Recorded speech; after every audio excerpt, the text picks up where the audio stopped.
Pemirsa, biaya pendidikan yang semakin tinggi membuat para orang tua semakin menyadari akan pentingnya mempersiapkan biaya pendidikan sejak dini. Bersama saya Chandra Dewi, Anda menyaksikan Cerdas 5 Menit. Dan kali ini saya telah ditemani oleh seorang investment specialist dari PT Manulife Asset Management Indonesia, Bapak I Gede Ari Sudana. Pak Ari, selamat pagi. Selamat pagi, Bu Chandra. Pak Ari, ini bisa dijelaskan barangkali mengenai pentingnya pendidikan anak dan cara yang tepat tentunya untuk mempersiapkannya. Iya, Ibu Chandra. Jadi setiap orang tua kan inginnya anaknya memiliki bekal ya untuk dalam hidupnya, bekal pengetahuan, keterampilan, jadi sehingga anaknya bisa mandiri untuk menjalani hidupnya. Dan harapannya dengan pendidikan, anaknya bisa memiliki kehidupan yang lebih baik dibanding orang tuanya. Ya. Dari survei yang dilakukan oleh Manulife, yaitu survei misi, Manulife Investor Sentiment Index, yang melihat perilaku investor terkait investasi, ternyata hasilnya juga cukup mengejutkan bahwa masyarakat Indonesia saat ini memberikan prioritas yang lebih untuk dana investasi untuk dana pendidikan anak. Jadi memang pendidikan itu memegang prioritas yang penting. Oke, kapan sebaiknya kalau begitu kita sudah mulai harus mempersiapkan biaya pendidikan anak? Sedini mungkin. Kapan itu sejak dini? Jadi kalau bisa bahkan sejak sang janin dikandung oleh ibu ya, itu sudah bisa mulai dipikirkan untuk biaya pendidikan anaknya seperti apa nanti. Pak Ari, ini kan kita bisa lihat bahwa tingkat inflasi selalu meningkat setiap tahun. Pastinya juga akan diikuti dengan biaya pendidikan ini. Semakin mahal setiap tahunnya ya Pak Ari. Betul, ya. Nah, barangkali pemirsa bisa diberi sedikit gambaran nih Pak Ari. Contoh ilustrasi, bagaimana sih perkembangan biaya pendidikan anak tiap tahunnya, kenaikannya bagaimana? Oke, Bu Chandra. Jadi saat ini kan kalau misalnya anak masuk SD itu umurnya 6 tahun.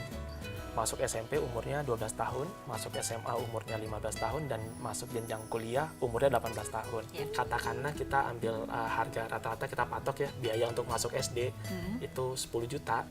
Nah, dengan asumsi kenaikan biaya pendidikan 10% per tahun, berarti pada saat nanti 2 tahun lagi sang anak masuk SD, itu biaya 10 juta bisa jadi 12 juta. Yeah. Saat ini anak yang umur 4 tahun nanti masuk dia SMP, itu kalau misalnya biaya SMP sekarang itu kurang lebih butuh 15 juta, saat nanti dia masuk SMP itu dengan inflasi 10% jadi butuh 32 juta. Demikian juga masuk SMA kan sekarang rata-rata masuk katakanlah butuh biaya 20 juta. Saat anak yang umur 4 tahun ini masuk SMA itu biaya 20 juta setara dengan 57 juta kan. Itu baru masuk SMA, baru masuk ya, SMA Pak, ya, karena udah ada cukup besar. asumsi inflasi ya, inflasi biaya pendidikan. Sampai nanti dia masuk kuliah kan saat ini uang pangkalnya 50 juta katakan. Yeah. Tapi anak yang 4 tahun ini pada saat nanti masuk kuliah itu dananya bisa membengkak hingga mencapai 180 juta loh Bu, untuk masuk kuliah aja. Jadi secara total satu siklus butuh biaya pendidikan hingga 250 juta yang harus dipersiapkan oleh orang tua. Untuk persiapan masuk SD, SMP, SMA hingga kuliah. Besarannya segitu ya Pak? Kurang lebih. Lagi. Ini kita ngomong pendidikan yang berbayar ya Bu ya? Iya, betul sekali. Bukan yang berdasarkan beasiswa ya Pak? Beasiswa atau kan ada juga sekolah yang gratis gitu. Oke, Pak Ari, ini kalau kita lihat tadi kan itu baru kita membicarakan seputar uang pangkal. Tapi pastinya kita juga harus memperhitungkan biaya bulanan, uang sekolah, SPP yang akan kita bayarkan. Iya, betul. Nah, kiranya itu idealnya maksimal berapa sih Pak uang SPP yang harus kita bayar dari seluruh penghasilan kita? Berapa persen? Oke, untuk uang SPP sebenarnya idealnya nggak ada patokan idealnya. Yang ada kan kalau penghasilan itu untuk cicilan ada patokannya maksimal 35%. Iya. Jadi SPP ini sebenarnya di luar yang untuk cicilan 35%. Jadi dari 65% pendapatan kita yang bukan untuk cicilan, disitulah nanti kita bisa atur untuk berapa persen yang jadi untuk biaya SPP-nya. Oke, kalau misalnya ini setelah 35% pos cicilan ditambah lagi dengan membayar SPP, bisa jadi sekitar 50% lebih ini Bisa. dari pengeluaran kita. Iya. Itu pastinya memberatkan loh Pak Ari, gimana dong?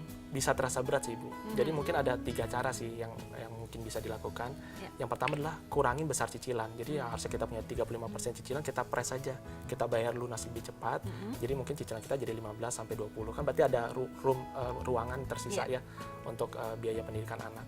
Atau yang kedua, kalau misalnya itu susah dilakukan, kita bisa cari kerja tambahan.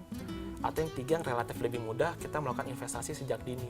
Jadi kita invest pelan-pelan berkala, nanti nggak kerasa, mudah-mudahan dananya bisa terkumpul ya. Oke, Pak Ari, terima kasih sekali informasinya, bermanfaat sekali bagi pemirsa. Terima sama-sama, kasih atas Ibu Chandra. kehadirannya. Dan pemirsa, demikianlah Cerdas 5 Menit, Cerdas Finansial. Saya Chandra Dewi, sampai jumpa. Thank you.